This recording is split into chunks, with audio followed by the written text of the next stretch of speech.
Anybody? I'd like somebody to read. I don't have to do it. I can do Okay, it. Iris, thank you. Good morning, everyone. I feel my own force bearing fruit and gaining strength to give me to the world.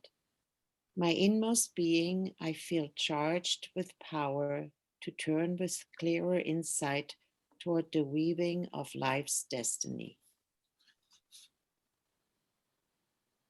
Beautiful. Thank you. There's strength there. So today we were going to start with the story of Saint Martin, and I will dive right into that. Hopefully, as other people come, and you can hear me. So Martin was born in the 4th century of the modern era in what's now Hungary.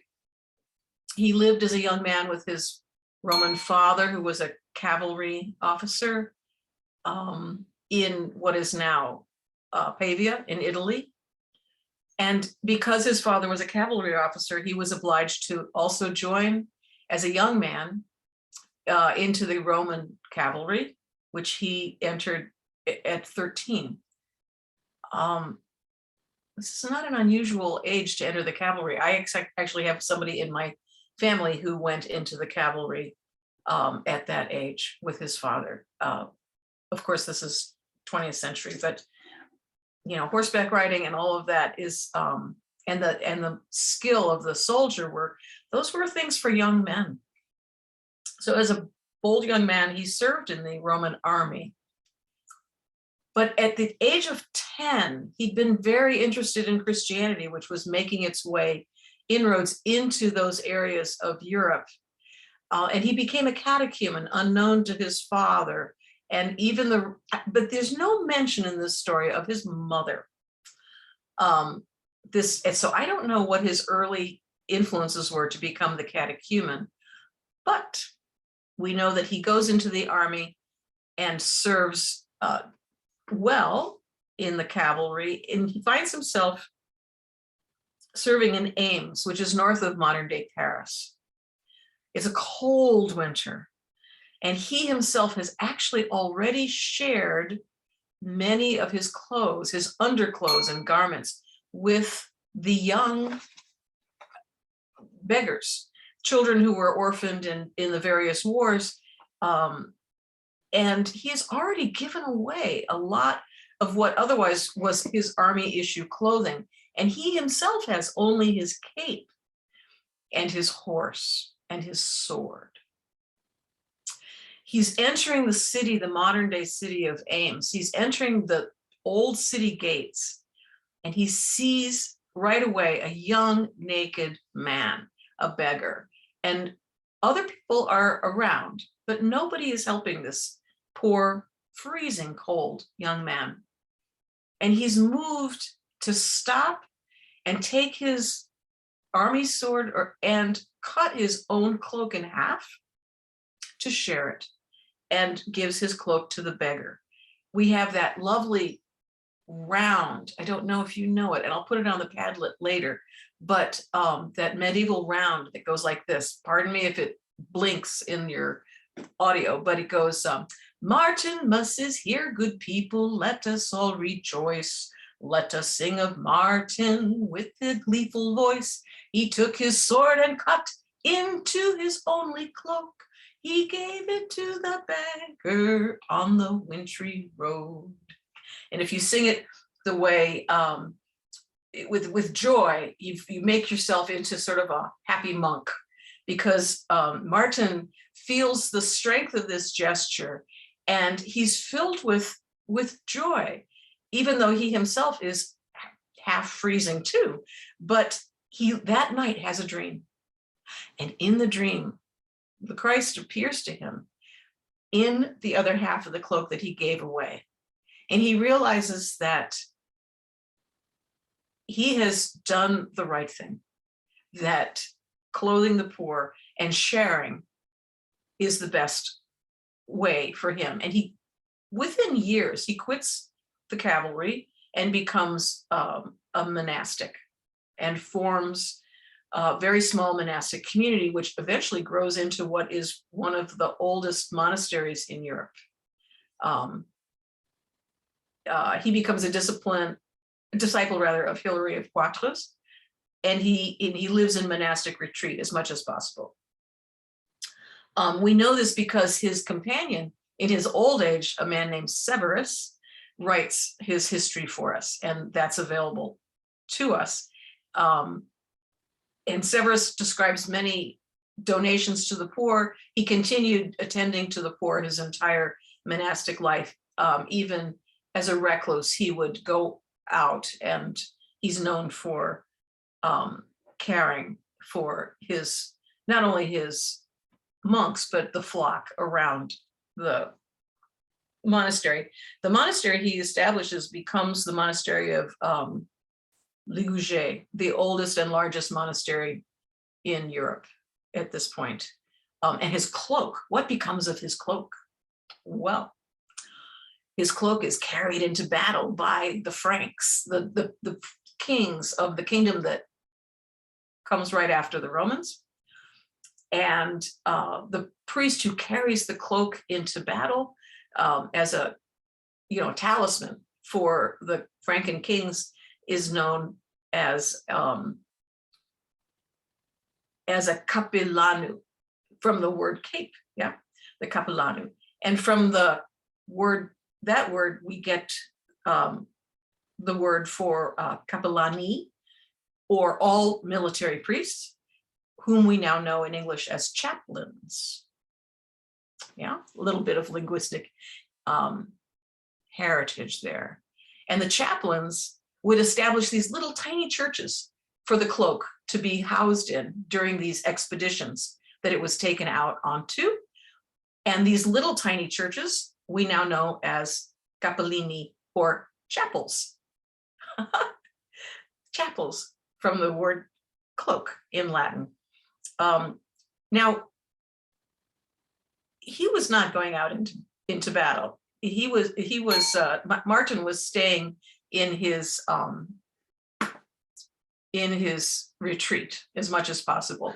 He was hang on. There we go. He was a monastic, and he didn't want much notice. On the other hand, he was tricked into coming to Tours because they said, oh, there's some very sick people there, maybe you can heal them. So he's tricked at one point to come out and to visit the city, which is now known as Tours in France. And he realizes they want to make him a bishop. So he goes to the church, they make him the bishop of Tours. And he's so upset by this that he goes and hides in a barn, thinking maybe I can get out of this. But the geese give him away because they make too much noise. So geese are forever associated with Saint Martin of Tours. And so on his feast day, which is today, 11/11, in Europe, many places in Europe, they eat goose, which is a nice rich food. They drink a lot of wine. He's also known in his wanderings of having brought the Chenin Blanc grape to many areas of Europe. So they drink Chenin Blanc, they eat goose, and they have a feast afterwards. Because he is a monastic, he encouraged fasting. So there's a 40-day fast that leads all the way up to the Nativity, which we now know as Advent, but it begins as St. Martin's fast.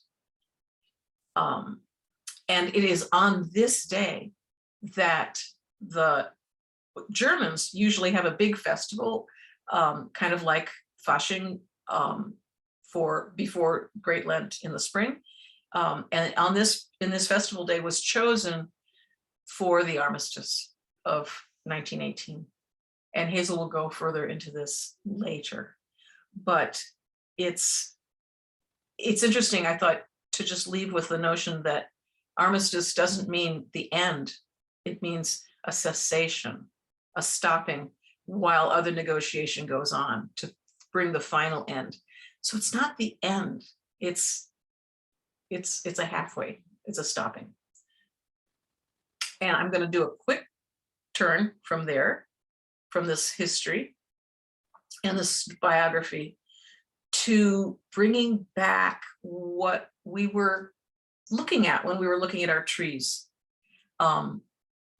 Because in my tree meditations in the last week, I've been getting an incredible gesture out of my tree that's losing all its leaves.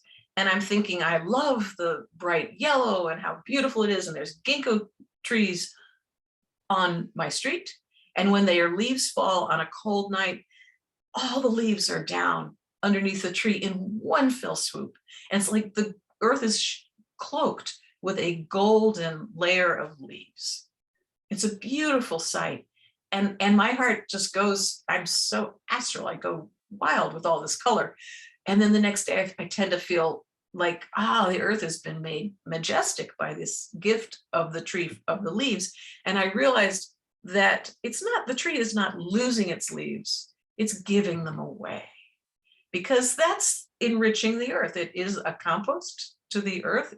It's an enrichment. And then the energy of the tree, as we knew from the first time we got together, is really going down into the ground. So we have this image of the tree above and below. There we go, above and below. And so I thought, if we wanted to get out our scissors and paper, we could do a quick project. I see some of you have your trees still, maybe. There, yeah, lovely. And so I thought we could do a little falling leaf project quickly before we go into our breakout rooms. And then we will be able to share things that have come up with this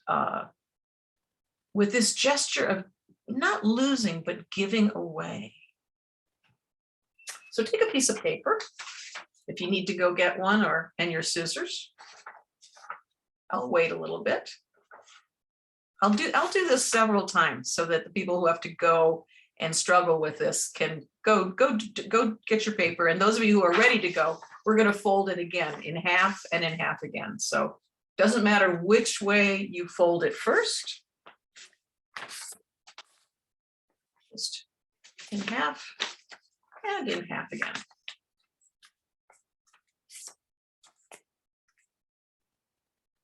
A quartet. Now, anybody else need me to go through that again? I'm watching. I think pretty much everybody's got one. I'll wait a moment. Scissors, paper. If you can find your corner where it all comes together, you're welcome to cut from there. If you want to not bother, you can cut from, this is something you could cut from any side or the corner. We're all there. Okay. So I'm going to cut a leaf, and you could cut the leaf of your tree, an oak, I don't know. I have a birch and a maple I've been working with. But I chose not to get too specific and to cut really an archetypal leaf.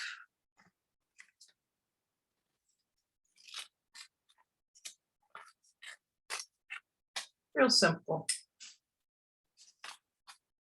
An archetypal leaf.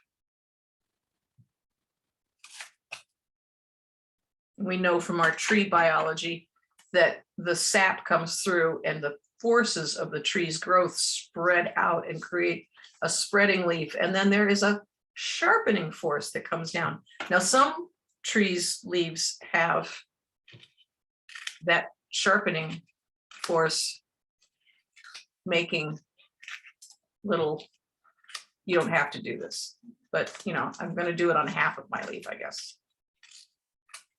Little pineated, we call it, a pineation. You can feel in the human being, this is an astral process. It pinches in on the etheric. And we have a leaf. Yeah, take your time. Those of you who are ready to go ahead, we're just going to fold the leaf in half.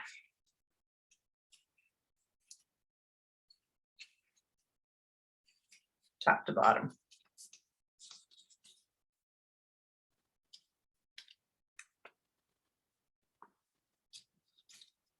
don't have to pineate your leaf.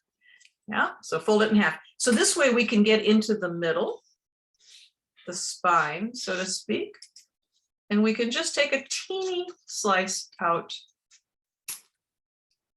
and create the veins. Yes, exactly, Hazel.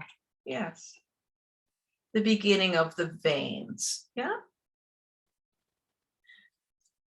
If you'd rather not keep cutting and you're more inclined to play with color, you could stop and just color your leaf. But I'm just going to give you a little more cutting. So there's that. And then the veins point from the middle towards just little thin slices, little tiny slices, because then you have the where the sap flows.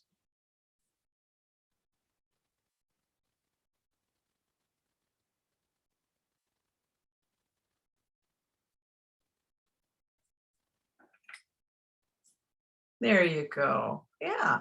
And as Hazel's done, if you open it up, depending on where you've cut it from, you might have them connected or you might not. You can choose to pull them apart. Yes. Or keep them together. They can become decoration. You could scatter them on your seasons table, on your dining room table. We can wear them. The festival aspect of St. Martin's Day is not something we do so much in the United States. We're more inclined to do the quieter lantern walk. And in Europe, often a man on horseback leads the lantern walk. But this would, if you wanted to play around, you could enjoy the festival aspect of St. Martin's too. So here we have some leaves. You could actually pull them apart. You could string them together with a string or a ribbon and make a little garland. And so what are we going to take into the breakout rooms? This idea. So the question is, in your life, experiencing this notion not of losing, but of giving away, like the tree that is giving away its leaves to the earth, and its energy retreats down into the soil. Do you have an experience in your own life where you've had an opportunity or you've watched someone else have an opportunity to make this gesture happen? St. Martin cuts his cloak in two. He doesn't give the entire cloak away. He cuts it in two, like the tree. It's not dying altogether. It's really changing its energy from the top to the bottom. It's becoming two. It's going to the other process that it can do. So we'll go into the breakout rooms and speak to that. Of interest.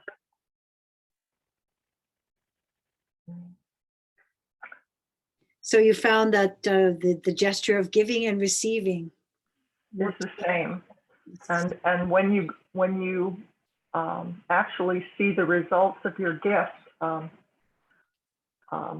Kimberly was saying that it actually raises the dopamine when mothers have helpers. So it helps you as well, especially when you see the results of your help with the other person. So instead of losing something or having it taken from you when you give it of your own volition, that's good for both you and the person that receives. Beautiful. Thank you. Thank you, Kimberly, for giving us an affirmation from the scientific realm. That's always nice. Anyone else have anything to share? Carolyn. We were, all of us were letting go of the need to control and organize. And then just being able to let things be. It was quite beautiful, all of our sharing. It really, you seem to strike a vein, a common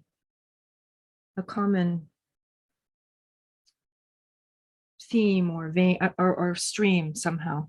Yeah. Beautiful. Yeah, I love when that happens. Carolyn, I saw you had your hand up too.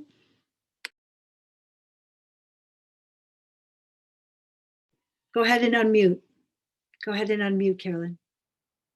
Sorry, we took the giving rather than losing the leads, but the giving, and we looked at our own lives when we gave, anywhere from working with kids with disabilities, or working with children with addiction, and working as a teacher, and looking back on pictures of that time, seeing the joy that we got from doing what we were doing, and what a sacrifice at the time it was, to give up many other things to do that, the task that we had at hand. But yet we heard the calling, we went with gusto and lots of love, and the payback was far better than anything else. So that's sort of the gist of it. And we also thought, this whole thing with addiction and all of that, it seems to me that's all for a purpose, that these people that have addicts or are homeless create a community, and they help each other, and they're loving to each other. And it seems to me that's the picture of community that we're trying to move to. And despite the addiction and the hippies and all that, those generations have been building this up, getting towards community of love. And the tree is giving us love. The leaves are used for compost. They help the little bugs lay their eggs underneath them. And, it's all good. And the gold, the beautiful gold of the leaves. So that's where we went. It was quite a wonderful talk. Sounds like quite a beautiful journey. Perfect. And you're right, this idea of doing something not because you have to, or it's a responsibility or a duty, but because it arises out of this feeling of love, and it's just what has to be. Just like a tree doesn't think about it. This is what it does. Yeah. Yeah, exactly. Anyone else want to share? I'm just have a comment in general. I'm always struck sometimes when you do something or give someone something or be kind, they say, well, you didn't have to do that. And I often say, well, that's exactly why. I mean, going back to what you just said, that's exactly why it's so precious and so good. I didn't have to do it, but I wanted to do it. It's a gift. And it's not an obligation. It's not a duty. It's not expected. That's what makes it so good. You didn't have to do that. Yeah. So. Done in freedom. Right. That freedom and love together. Quite a combination. It makes us truly human. Nancy, you're muted. It makes us present. That's the present, right? It's not the past or the future, it's the present. A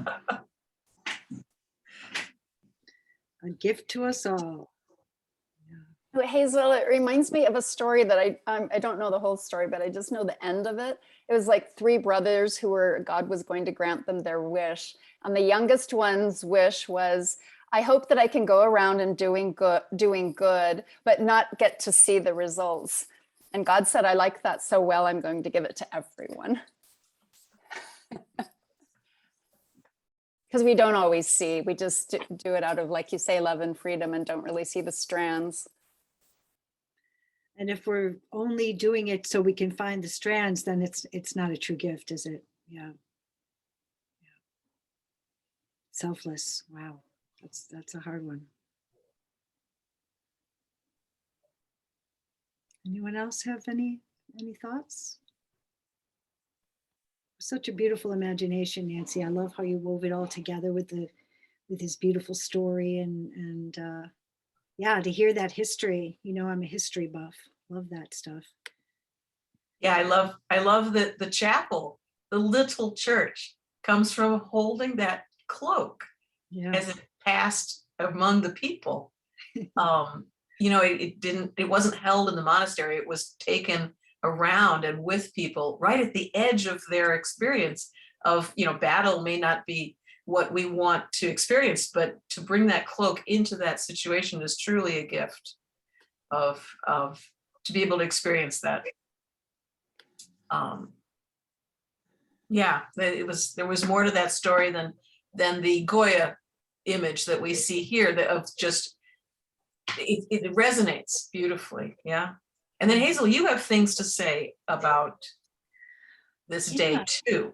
Well, it is interesting, yeah, to think about, this connection of this lemniscate and all of these different things coming together on this day. And so, I guess I wanted to ask people if they've ever experienced what has been called the time prompt phenomenon. In this digital age, this synchronicity seems to happen a lot. You feel the urge to look up and the clock says 11:11. Has that ever happened to you? Or other combinations of numbers like that? So I guess we can think about it. Is the universe trying to get our attention? Some claim that seeing 11:11 it's an auspicious sign. And others say that maybe 11:11 signifies a divine presence, and can we pay attention? Or perhaps this 11:11 experience is,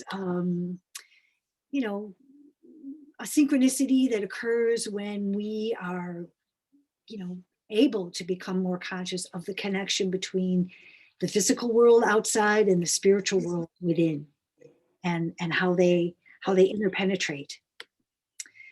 So yeah, it seems that it's a wake-up call for sure, a prompt to snap out of the mundane materialistic way of thinking and open to the realm of the supersensible. So in China, the number 11 actually represents the Tao, or the way, right? This union of sky and earth, the union of the macrocosm and the microcosm. And in mathematics, it can be represented by the 5, which is, the symbol of the human being, the 5-pointed star, and the 6. So we're this relationship between the pentagram and the hexagram. The hexagram really does represent the heart forces, the merging of fire and water, right? And, there's lots of people doing all kinds of fun things with these numbers, we can really see maybe there's an importance here of understanding, this sort of mathematical infrastructure of the universe, right? They say math doesn't lie. And so when we do these kinds of multiplications and we can see, oh boy, that it represents the pyramid, or it's harmonious with pi, or the science talking about how the 11th chromosome could actually be involved in DNA repair. It's interesting. It's something to look at and to think about and to contemplate. And I've worked with the Kabbalah, this Jewish mystical tradition where there's this beautiful glyph of the tree of life, and it represents the entire universe. And the number 11 is this elusive sphere of Da'ath. Can you see it there? It's in the yellow.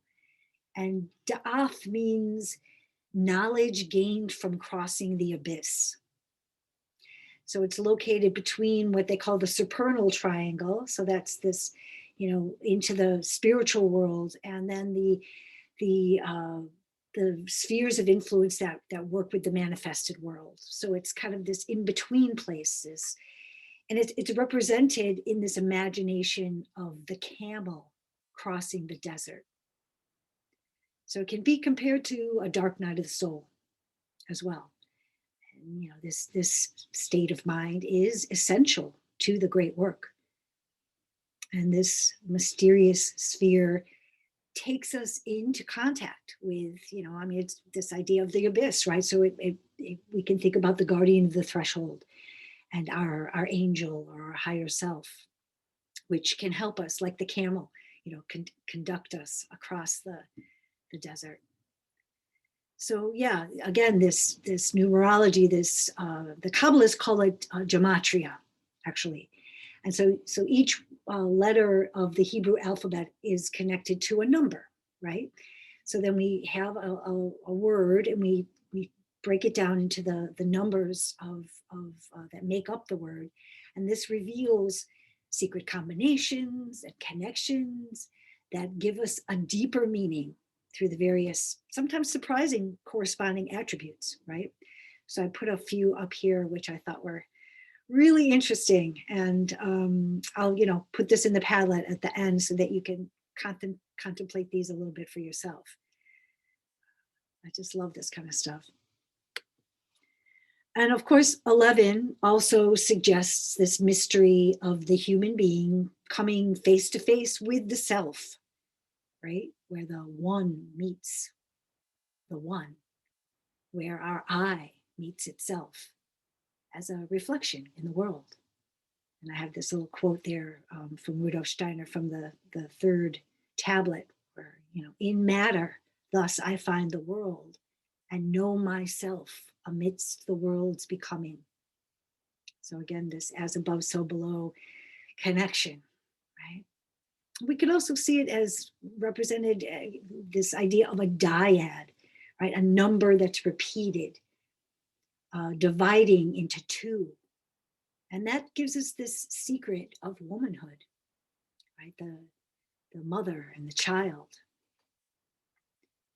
And in Hebrew, the feminine principle is ascribed to the letter Beth because it means house or womb. And of course, in eurythmy, right, we have Virgo, which is also the letter B. And the 11th letter in the Hebrew alphabet is Kaf, which means the palm of the hand. So you could think of, two palms coming together in prayer.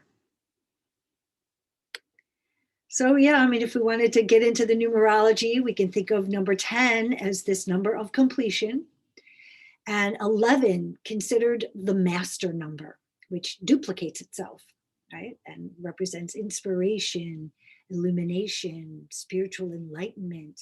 Woohoo, we got it happening now today, folks. Take advantage, right? And yet it's an odd number, an unstable number. So then 12 brings this transformation that happens with that X factor back into harmony. And something I was discovered recently, because we're in a sunspot cycle right now, but our day star actually has these sunspot cycles every 11 years. So another interesting correspondence here. And I don't know if you've read this, but Steiner talks about how this phenomenon of sunspots, it wasn't always there. This is a kind of a new thing.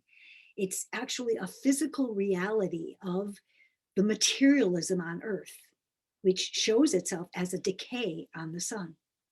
So that's actually what a sunspot is. Wow.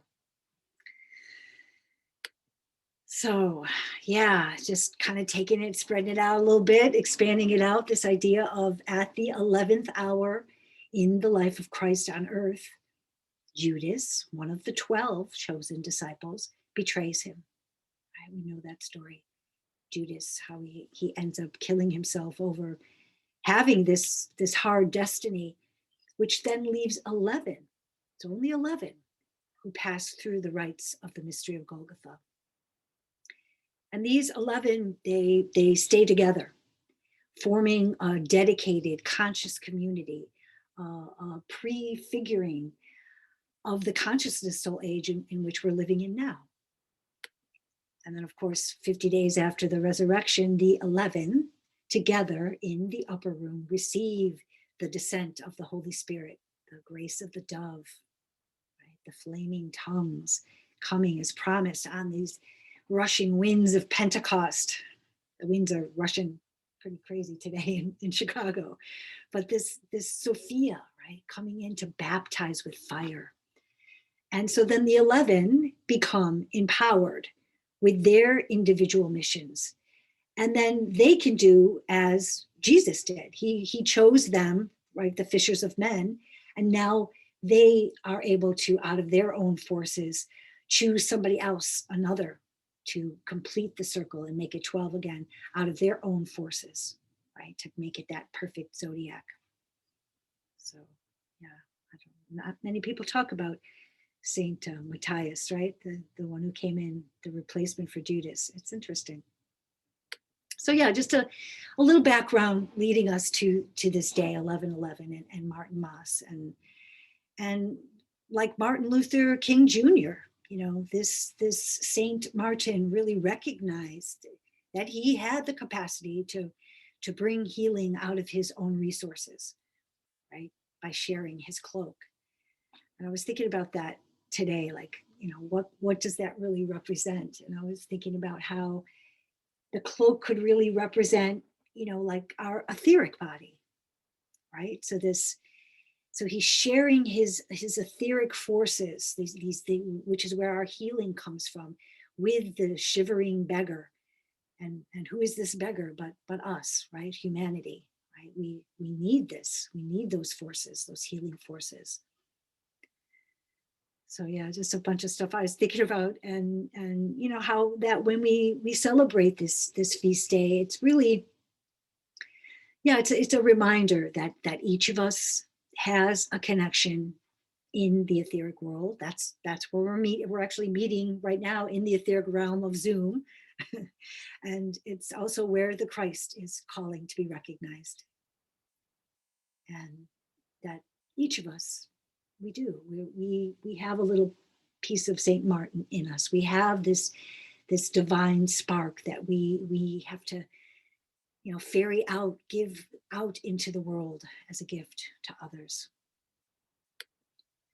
And it's interesting to note that Martin Luther King Sr., after he visited Germany, changed his name and his son's name from Michael, right, to Martin Luther. So they both were called Michael. They changed their name to Martin Luther. And then Martin Luther King Jr. also named his first son Martin Luther.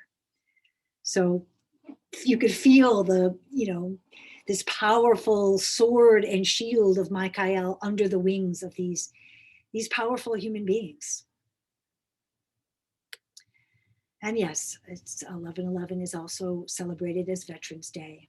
And it's in honor of when the Allied forces signed this ceasefire agreement with Germany. And it happened at 11 a.m. on November 11th in 1918. So the beginning of bringing that horrible First World War, which then became the beginning of all the world wars. Yeah, and we know, I put Steiner's picture up here because he really did everything in his power to reach out to those who could have stopped the world war from happening, but the adversarial beings had their way. And so it was that during those war years, that's when Steiner really gave a lot of his lectures about communicating with the dead. He spoke a great deal about life after death because so many people were dying then, and giving us all kinds of clues and such of how to work with those on the other side. So yeah, I wanted to just end with that because I really want to continue this idea of this work that we've started with communicating and working with the dead. And we're going to take that up again for our next session. But also wanted to alert you that we're in the middle of this meteor shower. So again, these forces of Michael are there for us. They got our back. So yeah, we'll continue next week with this journey of the soul between death and rebirth. So yeah, be prepared to go deep and wide on that one. And it's something that is a gift, not only for ourselves on earth now, that we can start to do this work while we're here, but we can also picture those that we know are on the other side going through these different spheres and what they might be experiencing, and we can send them our cloak. So, yeah.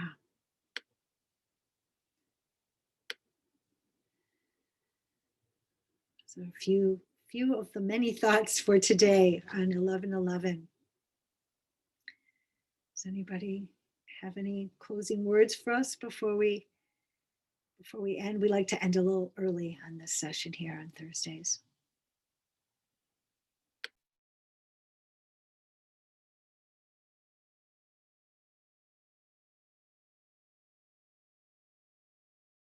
What did you mean in the chat there, Nancy, the half that Martin kept? Oh, somebody asked what was the half of the cloak that was carried, and it's the half that was Martin's, because the beggar took his half and probably wore it gladly. That's what I said there. And it's interesting because there's a lot of questions sometimes. Why didn't Martin give him the whole cloak? You know, why not? And actually Pope Benedict, who is recently, he had an answer to that not long ago. And he said, well, if Martin had given his entire cloak, well, for one, he would have been naked and not able to carry on his duties as a soldier, but also to share is perhaps more important. He was sharing. He wasn't just giving it all. He was sharing. Yeah, and that's a great thing to mention. I think Carolyn was talking about motherhood and such. You know, as mothers, we can't give everything away. We have to make sure we have our own forces so that we can take care of others. You know, we don't want to burn out or kill ourselves, you know, because then what good are we then for the future? And Nancy, I just have one more question about the image of the Christ that he saw in his dream. Was that, I mean, I know this is starting to sound like splitting hairs, but this question is coming up. Did he see the image of the Christ in the cloak that the beggar was given? No, my understanding is that he saw, and I'm Eastern Orthodox, so we have Saint Martin also. And from the icons that I work with, and also from my understanding, he's seeing a beggar, the very beggar, walking away with his half of the cloak. And in his dream, he sees the Christ wrapped as he had seen the beggar wrapping himself. The dream is of the Christ.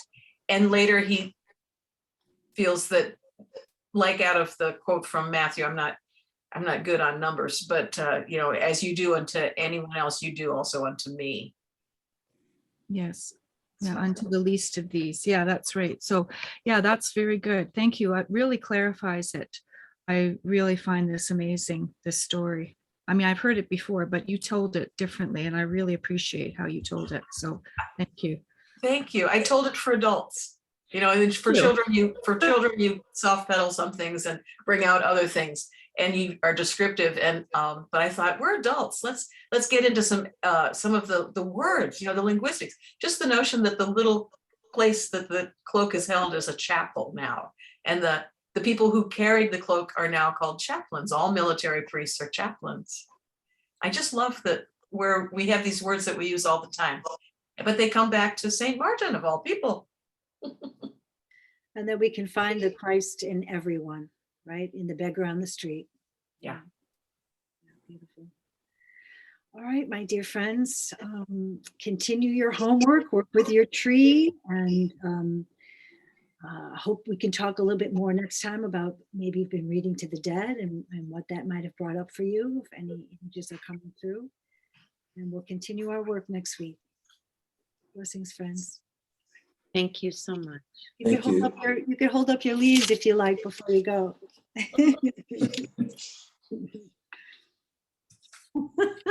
Thank you so much. Really spectacular. On to Thank the you. next. Peace. Namaste.